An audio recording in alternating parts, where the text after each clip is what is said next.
Morning students, मैं तृप्ति बाली Takshashila school की शिक्षिका आपको संस्कृत विषय पढ़ा रही हूँ। और बच्चों, हम क्या पढ़ रहे हैं आज? पाठ 6। कौन सा पाठ? 6। और क्या नाम है उसका? सर्वनाम परिचय, जो आपकी दिव्यम पाठ्य पुस्तक के में कहाँ पर है? 52 पृष्ठ संख्या पर है। पृष्ठ संख्या 52 पेज नंबर 52 पर है। तो सभी उस पाठ को निकाल कर भी रखें, अपनी एक रफ कॉपी पेन भी ला कर रखें। तो बच्चों, हमने पिछली 2 वीडियो क्लास में जो इस पाठ से ही संबंधित थी, हमने किसका अध्ययन किया? सर्वनाम का, पुरुष का कितने प्रकार के होते हैं, और प्रथम पुरुष से संबंधित जितने भी सर्वनाम थे उनका अध्ययन किया। और आज हम करेंगे मध्यम पुरुष और उत्तम पुरुष। मध्यम पुरुष करवाने से पहले बच्चों, एक बार जो हमने किया है उसकी पुनरावृत्ति करते हैं, फिर हम मध्यम पुरुष करेंगे। ठीक है बेटा? सबसे पहले मैंने करवाया था सर्वनाम। सर्वनाम कहते किसे हैं? संज्ञा के स्थान पर प्रयुक्त होने वाले शब्दों को सर्वनाम कहते हैं। ठीक है बेटा? इस संस्कृत में जो लिंग होते हैं, वचन होते हैं, पुरुष होते हैं बच्चों, वो 3 प्रकार के होते हैं। हम पुरुष पर ही बात कर रहे हैं इस समय। पुरुष 3 प्रकार के होते हैं, जो इस नंबर 1 कौन सा बच्चों? प्रथम पुरुष, दूसरा मध्यम पुरुष और उत्तम पुरुष। प्रथम पुरुष किसके लिए प्रयोग में होता है बच्चों? जिसके विषय में बात की जाती है उसे प्रथम पुरुष के अंतर्गत हम रखते हैं। कौन कौन से, अगर हम हिंदी में बात करें तो कौन कौन से आते हैं बच्चों? यह, वह, इनका, उनका, ये, वे, उन्होंने, ये सब हिंदी में है। अगर मैं यही बात संस्कृत में करती हूँ तो क्या बन जाएगा हमारा? तत्, एतत्, इदम, किम, ये सब क्या है? हमारे संस्कृत के हैं। पर एक बात, प्रथम पुरुष के अंतर्गत जितने भी सर्वनाम आते हैं वो स्त्रीलिंग, पुल्लिंग और नपुंसक लिंग तीनों रूपों में अलग अलग चलते हैं। पुल्लिंग के अलग, स्त्रीलिंग के अलग और नपुंसक लिंग के अलग। ये मैं आपको पिछली वीडियो क्लास में पूरा समझा चुकी हूँ। और अब हम करने वाले हैं बच्चों, कौन सा? मध्यम पुरुष। मध्यम पुरुष होता क्या है? मध्यम पुरुष होता है श्रोता के लिए, सुनने वाले के लिए प्रयोग में लाया जाता है। वे सर्वनाम जो श्रोता के लिए प्रयोग में लाए जाते हैं, सुनने वाले के लिए प्रयोग में लाए जाते हैं। अब जैसे आप मेरी बात सुन रहे हैं, मैंने आपके लिए क्या शब्द प्रयोग किया? आप, तुम, तुम्हें, तुम्हारा, तुम सब, इन सब का प्रयोग किया मैंने। आप कौन है? श्रोता। तो मैंने इन शब्दों का प्रयोग आपके लिए किया। इसका मतलब ये किसके अंतर्गत आते हैं? मध्यम पुरुष के अंतर्गत आते हैं। किसके अंतर्गत आते हैं? मध्यम पुरुष के अंतर्गत आते हैं। तो युष्मत के रूप चलते हैं इसमें तीनों। किसमें? वचनों में। एक वचन, द्विवचन और बहुवचन। सबसे पहले क्या है हमारा? त्वम। कैसे तीनों रूपों में चलते हैं ये युष्मत के? एक वचन में तुम, त्वम, द्विवचन में युवाम, बहुवचन में युजम। त्वम का अर्थ होता है बच्चों तुम, युवाम का अर्थ होता है तुम दोनों, और युजम का अर्थ क्या होता है? तुम सब। अब सब मेरे साथ बोलेंगे आप। क्या बोलेंगे? त्वम, युवाम, युजम। एक बार जल्दी से, त्वम, युवाम, युजम। फिर से एक बार, त्वम, युवाम, युजम। तो बच्चों, इसके रूपों को हम समझते हैं कि कैसे करते हैं इसको। अब इसको ध्यान से समझें आप। पर उससे पहले एक बार फिर दोबारा से समझ लें कि ये जो मध्यम पुरुष होता है वो स्त्रीलिंग और पुल्लिंग दोनों के लिए समान रहता है। प्रथम पुरुष समान नहीं रहता बेटा। कौन रहता है? मध्यम पुरुष और उत्तम पुरुष, स्त्रीलिंग और पुल्लिंग दोनों के लिए ही समान रहता है। मैं किसी लड़की से बात कर रही हूँ, उसको अगर मुझे तुम बोलना है तो तुम बोल रही हूँ ना। अगर बॉयज के लिए यूज कर रही हूँ तो तब भी क्या कर रही हूँ? तुम कर रही हूँ। तो इसका मतलब ये स्त्रीलिंग और पुल्लिंग दोनों के लिए प्रयोग होता है। परंतु प्रथम पुरुष नहीं होता। अब इसको ध्यान से समझे बच्चों। तुम बालक, मैंने आपको ये रूप करवाए थे। कौन से रूप याद है सभी को? पुल्लिंग रूप। क्या था? गजह गजऊ गजा, बालकः बालकऊ बालकः, सिंह सिंहऊ सिंह, वानरः वानरऊ वानरः। याद आ रहा है बेटा? आपने इसका टेस्ट भी दिया था और पेपरों में भी आए थे ये। ठीक है, तो तुम बालक, तुम बालक की क्या होगी? तुम का अर्थ होगा तुम, और इधर बालक बालकः, क्योंकि एक वचन में चल रहा है। तुम की संस्कृत त्वम, बालक की संस्कृत बालकः, क्योंकि शब्द रूप चलेंगे बालकः बालकौ बालकः, एक वचन हो गया ये हमारा। तुम दोनों बालक, युवाम, तुम दोनों की संस्कृत युवाम, बालक की क्या हो जाएगी? इसका मतलब द्विवचन चल रहा है तो द्विवचन के साथ द्विवचन, बालकौ, तुम सब बालक, तुम सब की यूयम, और बालक क्या है? तुम सब आ गया तो बहुवचन के लिए प्रयोग हो रहा है तो बालकः। एक वचन के साथ एक वचन, द्विवचन के साथ द्विवचन, बहुवचन के साथ बच्चों बहुवचन। इस बात को भी ध्यान में रखना। तो एक बार फिर से करते हैं। त्वम बालकः युवाम बालकहु यूयम बालकः, तुम बालक, तुम दोनों बालक, तुम सब बालक। ठीक है, इसी तरह हम स्त्री जाति में प्रयोग करते हैं तो किस तरह से करते हैं? त्वम बालिका, तुम लड़की, या तुम बालिका, का बालिका भी लिख सकते हैं हम, लड़की के लिए भी प्रयोग कर सकते हैं। युवाम, बालिका के रूप किसकी तरह चलेंगे बच्चों? लता की तरह। स्त्रीलिंग रूप कैसे चलते हैं? आकारांत चलते हैं, लता लते लतः, महिला महिले महिला, कलिका कलिके कलिकः। ठीक है बेटा, तो इसी तरह बालिका बालिके बालिकः, तो त्वम बालिका, एक वचन के साथ एक वचन, तो क्या है? तुम दो बालिकाएं, तो तुम दो की क्या हो जाएगी? तुम दोनों की युवाम, और बालिका के रूप द्विवचन में क्या होता है बच्चों? बालिके। इसी तरह तुम सबकी यूयम, और बालिका, बालिका बहुवचन में आ गया, तो यहाँ पर क्या बन गया? तुम बालिका, तुम दोनों बालिकाएं, और तुम सब बालिकाएं। ठीक है, अब एक बार अपनी रफ कॉपी सभी ने खोली हुई है, मेरे साथ आप करेंगे कि आपको समझ में आया है या नहीं आया है। मैं कहूं तुम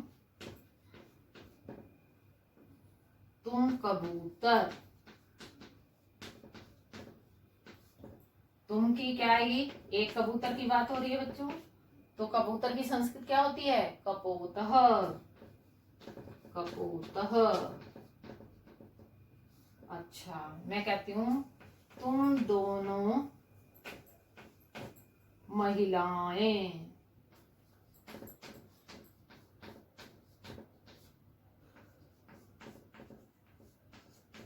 महिलाएं, तुम दोनों की क्या होगी बच्चों? क्या होगी? युवाम, और द्विवचन में चल रहा है तो महिला के रूप किसकी तरह चलेंगे? स्त्रीलिंग के, महिला महिले, तो क्या आ जाएगा? युवाम महिले। आया बच्चों कुछ समझ में? अगर आपको समझ में नहीं आया बच्चों, आप मुझसे पुनः समझ सकते हैं, जितनी बार मर्जी समझे, पर आपको अनुवाद के लिए ये आना जरूरी है। अब हम इसके करेंगे प्रश्न, देखते हैं आपको कितना समझ में आया है। अब मैं कुछ अनुवाद भी दूंगी बच्चों आपको अभ्यास के लिए। ठीक है, प्रश्न 1, अनुवाद कीजिए। किसमें करने हैं बच्चों? संस्कृत में। पहला क्या है? तुम दोनों हाथी, तुम बालक, तुम सब घोड़े, तुम छात्रा, तुम सब महिलाएं। ठीक है, अब इसे करना कैसे है कॉपी में मैं आपको बताती हूँ, फिर करेंगे प्रश्न नंबर 2 इसी में ही।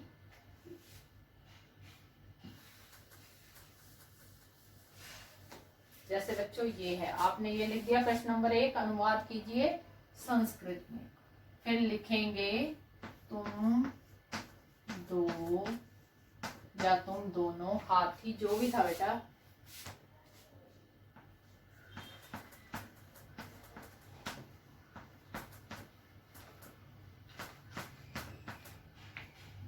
मैं ये उदाहरण से समझा रही हूँ बच्चों, ध्यान से समझना। तुम हाथी भी हो सकता है, तुम दोनों हाथी भी हो सकता है, तुम सब हाथी भी हो सकता है। अब आपने क्या करना है, ये लिखना है ब्लैक पेन से, फिर ये लिखना है ब्लैक पेन से बच्चों, तुम दोनों हाथी, और यहाँ पर इसकी संस्कृत लिखनी है। तुम दोनों की क्या होगी बच्चों, क्या होती है, त्वम युवाम, तुम दोनों की युवाम। और हाथी की गजह, द्विवचन के साथ द्विवचन, ध्यान रखना, गजह गजऊ, क्या आएगा यहाँ पर द्विवचन में, गजऊ। ठीक है, फिर आप एक लाइन छोड़ देंगे, फिर दूसरा डालेंगे, फिर हिंदी लिखेंगे, फिर संस्कृत। इस तरह से बच्चों आपको ये अनुवाद करने हैं। ठीक है, इसी तरह करने हैं। आपने पहले हिंदी लिखनी है, फिर उसकी संस्कृत, फिर एक लाइन छोड़नी है, फिर आपको हिंदी लिखनी है, फिर उसकी संस्कृत। ठीक है बेटा, अब आते हैं प्रश्न नंबर 2 पर। प्रश्न नंबर 2, अनुवाद कीजिए। किसमें करनी है बच्चों, ये हिंदी में। पहला क्या है, त्वम छात्रः, दूसरा क्या है, यूयम चटकः, तीसरा क्या है, युवाम वानरौ, और चौथा क्या है, यूयम कन्या।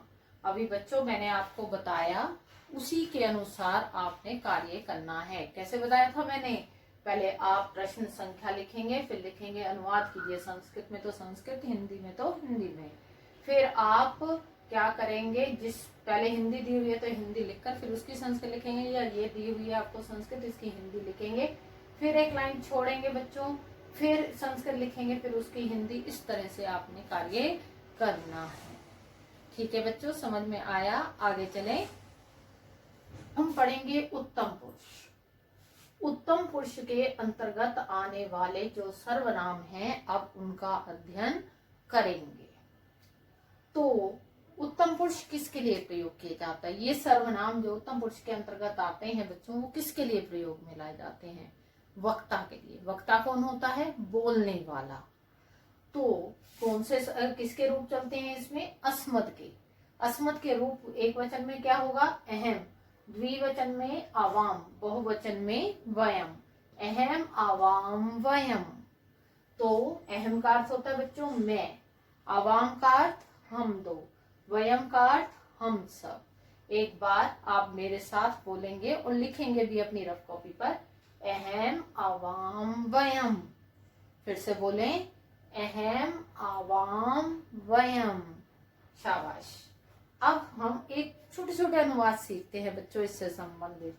मैं शिक्षिका, शिक्षिका कौन होती है, पढ़ाने वाली, शिक्षा देने वाली, अध्यापिका को कहा जाता है, आकारांत है स्त्रीलिंग। मैं की संस्कृत अहम।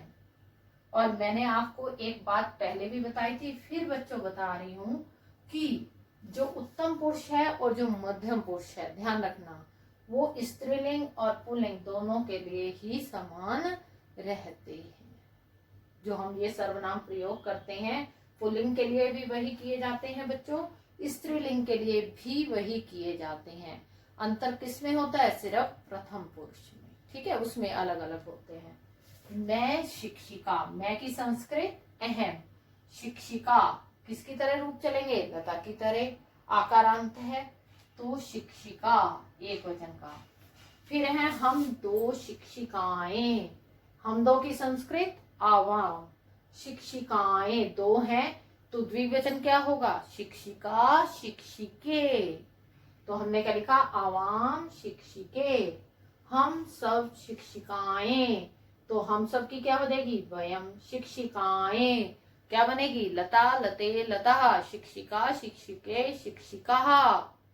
आया बच्चों समझ में, महिला महिले महिला, आकारांत है ये, इससे लिखा। तो अहम शिक्षिका, आवाम शिक्षिके, वयम शिक्षिका। अगला करते हैं बच्चों, मैं बालक। अब ये अकारांत पुल्लिंग शब्द, मैं की संस्कृत देखो ये स्त्रीलिंग है, अहम का ही प्रयोग हुआ। इसमें कौन है, ये पुल्लिंग, पुल्लिंग के लिए भी क्या हुआ, यहाँ पर मैं का प्रयोग अहम ही हुआ। तो ये दोनों में समान रहते हैं। मैं बालक, अहम बालकः। फिर से बता रही हूँ बच्चों, एक वचन के साथ एक वचन, द्विवचन के साथ द्विवचन, और बहुवचन के साथ बहुवचन। मैं एक वचन अहम, बालक का एक वचन बालकः, मैं बालक, अहम बालकः, हम दो बालक, हम दो की संस्कृत आवाम, बालक का द्विवचन बालकौ, तो क्या बन जाएगा आवाम बालकौ, हम सब बालक, हम सब की संस्कृत वयम, और बालक बहुवचन के लिए प्रयोग हुए हैं यहाँ पर, तो क्या आएगा बालकः, वयम बालकः, तो अहम बालकः, आवाम बालकौ, वयम बालकः। तो बच्चों अब इससे संबंधित प्रश्न भी पूछे जाएं, तैयार हैं आप उत्तर देने के लिए? प्रश्न नंबर 3, अनुवाद कीजिए। किसमें करने हैं बच्चों? संस्कृत में। मैं हाथी, हम दो चिड़िया, हम सब छात्र, हम सब अध्यापक, मैं मोर। बच्चों आपने पहले कॉपी में ध्यान रखिएगा, सिर्फ संस्कृत ही नहीं लिखनी, पहले हिंदी लिखनी है फिर संस्कृत लिखनी है, ठीक है? और जो मैंने अभी पहले तरीका बताया है उसी तरीके से आपको अनुवाद करने हैं। अब है प्रश्न नंबर 4, पाठ 6 का अभ्यास स्वयं करने का प्रयास करें। बच्चों आशा कर रही हूँ आपसे कि आपको ये पाठ पूर्ण रूप से समझ में आया होगा, तो फिर इसके अभ्यास स्वयं करने की कोशिश अवश्य करना, ठीक है? तो आज के लिए इतना ही बच्चों, धन्यवाद।